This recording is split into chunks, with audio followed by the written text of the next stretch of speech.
lojtarët që janë pothuaj gjithë në kontingjentin e duhur fizik, pa çka se disa ne kanë ardhur edhe me vonesë, por gjithsesi ne janë mirë.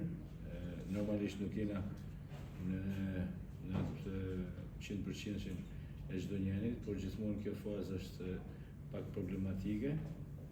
Kështu që mendoj që këta lojtarë që kemi aktualisht janë mos mirë në gjendje për me përballu. Ka ndonjë lajmëtari në lidhje me pezullimin e Mercatos, sepse u tha se klubi Vllaznia drejtuesit po interesohen. Nuk e di, unë ku kam shku fazë përjetore kam kënë kredi qetë, sepse që me do 8 muaj, muaj tjetër është bë pagesa.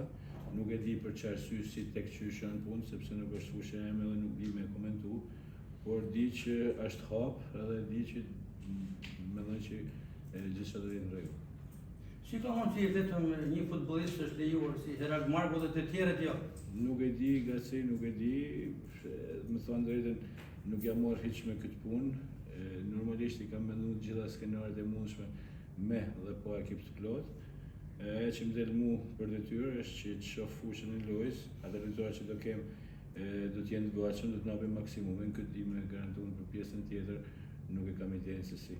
Përqendrë të qartë pra profesor, do të jenë 15 lojtarë, 13 lojtarë, siç është diskutuar, apo më shumë të gatshëm. Pra sa lojtarë do të ketë Vllaznia nesër? Unë shpresoj që do të jenë gjithë të gatshëm, sepse Mercato me sa kam marrë vesh të orën e fundit është blloku.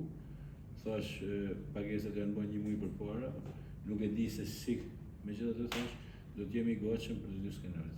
Jo, me thënë drejtën nuk e kisha dëshirë, nuk kisha dëshirë të përballesha me ekip shqiptar.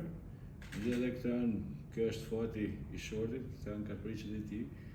Do kisha, domethënë ishte ekipi më I mirë I mundshëm të gjithë ata ekipet që mundishin në ra. Megjithatë thash, ndeshje që do të jetë fort, do të jetë luftime, edhe do ta kërkojmë me mund kualifikim. Do të kërkoni që ta siguroni ndeshjen që në këtë sfidë të parë profesor, duke qenë se ndeshja kthimit është në Kosovë dhe gjithmonë se në këto janë ndeshje shumë të ekuilibrume. Çdo rezultat që mund të arrihet nesër do ketë edhe ndeshjen e dytë mbrëm.